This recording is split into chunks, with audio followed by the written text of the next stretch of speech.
बिस्मिल्लाहिर्रहमानिर्रहीम। अस्सलाम वालेकुम स्टूडेंट्स। आज का क्वेश्चन हमारे सामने लिखा हुआ है जी। ये है जी क्वेश्चन कि आप 100 को write the 100 as a sum of two summands, one of which is divisible by 7 and the other by 11। यानी कि आपने 100 को दो हिस्सों में सेपरेट करना है, एक हिस्सा ए और एक हिस्सा बी है। यानी कि 100 को आप इन दो हिस्सों में के सम के तौर पे लिखें, सच दैट कि एक हिस्सा जो है डिविजिबल बाय 7 है। यानी कि आप अगर ए को 7 से डिवाइड करते हैं तो आपके पास रिमाइंडर 0 आता है, और अगर आप बी को 11 से डिवाइड करते हैं तो आपके पास रिमाइंडर 0 आता है। यानी कि बी 11 से डिविजिबल है और ए जो है वो 7 से डिविजिबल है। और इससे पहले मैं बता चुकी हूँ कि जैसे मैं हमेशा कहती हूँ कि कोई भी नंबर अगर फॉर एग्जांपल जैसे 7 से डिविजिबल है तो इसका मतलब है कि वो 7 का मल्टीपल है।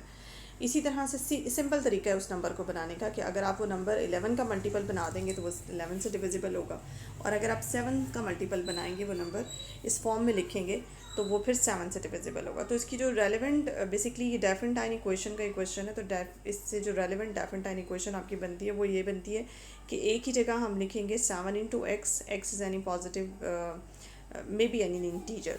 यानी कि हम कह सकते हैं कि एक्स कोई भी इंटीजर है, लेकिन x को 7 से मल्टीप्लाई करने का मतलब ये है कि हम यहाँ पे जो भी नंबर लिख रहे हैं वो 7 का मल्टीपल है।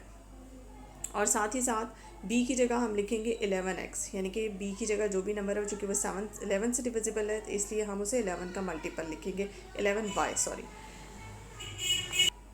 तो ये देखें जी, इसकी जो रेलेवेंट डेफिनेटाइन इक्वेशन जो इससे रिलेटेड बनती है वो क्या बनती है, वो आपके पास बनती है 100 is equals to 7x plus 11y। तो ये दो वो समेंट्स हैं जिसके सामने हम 100 को लिख सकते हैं। अब इसके बाद आपने करना क्या है, आपने जैसे कि चूँकि ये डेफिनेटाइन इक्वेशन है, अब स्टैंडर्ड डेफिनेटाइन इक्वेशन जो है हमारे पास ax plus by is equals to c होती है। अब अगर इसको इससे कंपेयर किया जाए तो हमारा a की वैल्यू जो है वो 7 बनती है, b की वैल्यू हमारी 11 है और c की वैल्यू हमारी 100 बनती है। इसमें जैसे कि हमने करना होता है a और b का जीसीडी फाइंड करते हैं और यूक्लिडियन एल्गोरिथम इस्तेमाल करते हैं ये जीसीडी फाइंड करने के लिए। तो हम a और b का जीसीडी फाइंड करेंगे और जीसीडी से चेक करेंगे क्या c डिविजिबल है। तो ये करने के बाद हम यूक्लिडियन एल्गोरिथम अप्लाई करते हैं।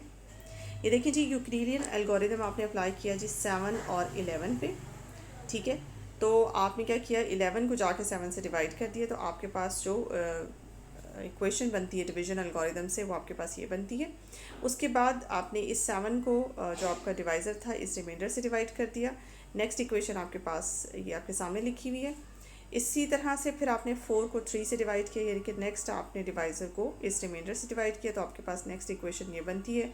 एंड उसके बाद फिर आपने 3 को नेक्स्ट रिमाइंडर 1 से डिवाइड किया, तो आपके पास रिमाइंडर 0 बचता है। इससे जो सेकेंड लास्ट इक्वेशन है, यानी कि जहाँ रिमाइंडर 0 आया है, उससे जो सेकेंड लास्ट इक्वेशन आपके पास होती है उसका रिमाइंडर आपके पास एक्चुअली में इस 7 और इस 11 का जीसीडी होता है। तो 7 और 11 का जो जीसीडी है वो इस सेकेंड लास्ट इक्वेशन का रिमाइंडर है। इसकी पहचान यही होती है, जैसे मैं बार बार बता चुकी हूँ, इसकी पहचान ये होती है कि जिस इक्वेशन में आपके पास रिमाइंडर 0 बचता है वहाँ पे आपने अपना ये यूक्लिडियन एल्गोरिथम स्टॉप करना होता है, यानी कि डिवीजन प्रोसेस आप स्टॉप कर देते हैं और उस स्टेप पे जिसमें आपका रिमाइंडर 0 आता है उससे जस्ट एक जो ऊपर वाला स्टेप होता है, यानी कि जो सेकेंड लास्ट आपके पास लाइन या इक्वेशन होती है उसमें जो आपके पास डिवीजन एल्गोरिथम से रिमाइंडर आया होता है वही रिमाइंडर जो है आपके 7 और 11 का जीसीडी होता है। नेक्स्ट है जी, आपके पास यहाँ पे क्या जीसीडी निकला, आपका 7 और 11 का जीसीडी जो है वो 1 निकला, और फिर आपने चेक करना होता है कि क्या ये 1 सी को डिवाइड करता है। तो इस वक्त हमारा सी जो है वो 100 है, तो हम ये देख सकते हैं कि हमारा 1 जो है 100 को डिवाइड करता है। उसके बाद आपने क्या करना है, इसका मतलब ये होता है कि अगर आपका 1 सी को डिवाइड यानी कि जीसीडी सी को डिवाइड करता है तो फिर आपकी डेफिनेटाइन इक्वेशन जो है वो सॉल्वेबल होती है। अब यहाँ पे हम रिमार्क्स दे सकते हैं कि हमारी डेफिनेटाइन इक्वेशन जो है वो सॉल्वेबल है। अब इन डेफिनेटाइन इक्वेशंस को से आपने क्या करना होता है, आपने ये जो 3 मैंने नेम किए हैं इक्वेशन नंबर 2, 3 एंड 4, इनको यूटिलाइज़ करना है। यानी कि जिस इक्वेशन में आपका जीसीडी आया है आपने उस इक्वेशन से स्टार्ट करना है, उस इक्वेशन में अपने जीसीडी को सेपरेट करना है और बाकी तमाम नंबर्स को राइट हैंड साइड पे शिफ्ट करना है, और ये बैक सब्सटीट्यूशन आपने करते जाना है। इसके अंदर आपने नेक्स्ट स्टेप का जो आपका उससे ऊपर वाले स्टेप का जो आपका रिमाइंडर है वो आपका 3 है, उसकी बैक सब्सटीट्यूशन करें, यहाँ पे वैल्यू इंसर्ट करें। 3 की, ये देखें आपके सामने, ये जब हम 3 की वैल्यू इंसर्ट करते हैं तो आपके पास आती है 7 माइनस 4 इंटू 1। उससे बैक हमने क्या किया, नेक्स्ट में हम फिर 4 की वैल्यू पुट करेंगे, यहाँ से क्वेश्चन नंबर 4 से उठाएंगे और यहाँ पे इंसर्ट करेंगे और हम देखेंगे कि हमारे पास क्या बनता है। ये देखें जी, हमने सिंप्लीफाई किया और सिंप्लीफाई करके हमारे पास जो चीज़ आती है वो आपके सामने है। तो ये आपके पास लास्ट में इक्वेशन आती है। आपने इस इक्वेशन को वहाँ तक सॉल्व करना है, बैक सब्स्टिट्यूशन करनी है जहाँ तक कि ये आपके ओरिजिनल डाइफरेंटाइन इक्वेशन से मैच ना करने लगे, क्योंकि आपके पास ओरिजिनल डाइफरेंटाइन इक्वेशन है 11x plus 7y is equals to 100। अगर हम यहाँ तक देखें तो आपके पास ये 11 और 7 आपके पास आ गए हैं और ये this stand for x and this stand for y, लेकिन लेफ्ट हैंड साइड में आपके पास 100 आपको नज़र नहीं आ रहा। तो उस 100 को मैच कराने के लिए ओरिजिनल डाइफरेंटाइन इक्वेशन से आपने क्या किया, आपने इस इक्वेशन में दोनों तरफ जाके 100 से मल्टीप्लाई कर दिया और उसके बाद आपने क्या किया, आपने इसको रीफॉर्म किया, यानी कि 7x plus 11y is equals to 100। अब आप ये देख सकते हैं कि ये जो आपकी इक्वेशन नंबर 5 है ये आपकी एग्जैक्टली मैच कर रही है ओरिजिनल डाइफरेंटाइन इक्वेशन से, यानी कि इक्वेशन नंबर 1 बिल्कुल स्टार्ट में मैं अगर आपको दिखाऊं जो हमने बनाई थी, ये देखें जी, equation number 1 7x plus 11y is equals to 100। इससे अब आपकी ये इक्वेशन बिल्कुल मैंने इससे मैच करवानी थी, ओरिजिनल डाइफरेंटाइन इक्वेशन बनानी थी। ये देखें जी, अब आपकी ये इक्वेशन जो है बिल्कुल इससे मैच करिए। इक्वेशन नंबर 5 इक्वेशन नंबर 1 से मैच कर रही है, तो मैचिंग के बाद, कंपेयरिंग के बाद आपके पास x नोट की वैल्यू -300 और y नॉट की वैल्यू 200, इनकी ये जो x और y की वैल्यूज़ आती हैं ये इनिशियल वैल्यूज़ हैं, इसलिए इनिशियल वैल्यूज़ को x नॉट और y नॉट से रिप्रेजेंट किया जाता है। तो आपके पास जो इनिशियल वैल्यूज़ या इनिशियल सोल्यूशन आया इस इक्वेशन का वो आपके पास -300 और 200 आया। ठीक है जी, अब आपने क्या करना है, आपने इसको जनरल सोल्यूशन में पुट करना है। तो जनरल सोल्यूशन जो आपका बनता है वो आपका बनता है जी, ये इसकी तरफ चलते हैं। ये देखिए जी, हमारा जनरल सोल्यूशन है ये, और जनरल सोल्यूशन की आपको डाइफरेंटाइन इक्वेशन में जनरल सोल्यूशन की इक्वेशंस आपको पता है। इससे पहले हम x नॉट और y नॉट अभी डिस्कवर कर चुके हैं। b हमें पता है 11 है, a हम पहले मैं आपको बता चुकी हूँ हमारा 7 है, और d stands for the GCD of a and b। तो a और b का जो GCD आपने इस वक्त निकाला था वो आपने निकाला था 1। ठीक है, तो t का मतलब यहाँ पे कोई भी इंटीजर है। तो अब यहाँ पे आप जब सारी वैल्यूज़ इंसर्ट करते हैं तो वैल्यूज़ इंसर्ट करने के बाद आपके पास जो जनरल इक्वेशंस की शेप बनती है वो ये बनती है।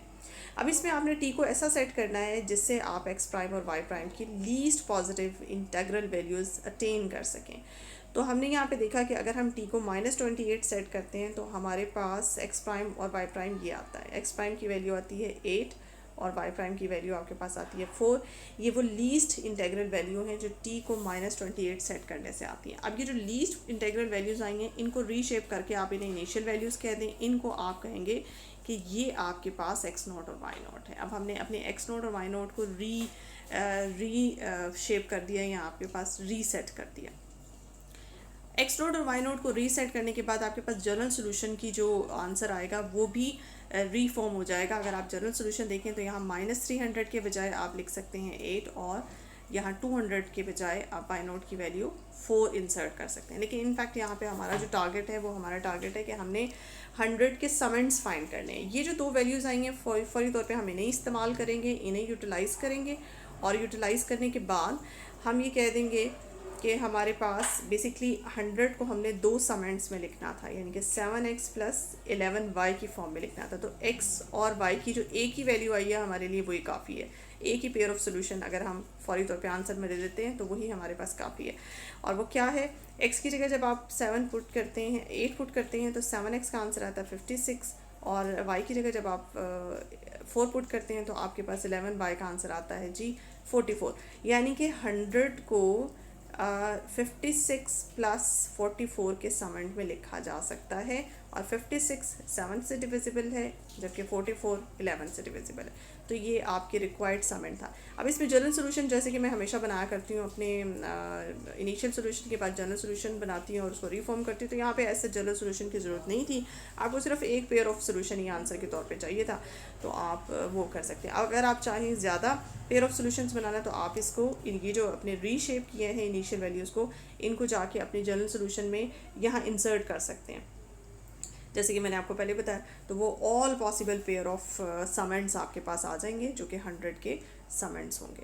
तो ये देखें जी, आपका ये जो न्यूमेरिकल है यहाँ पे स्टेज पे हो गया जी सॉल्व।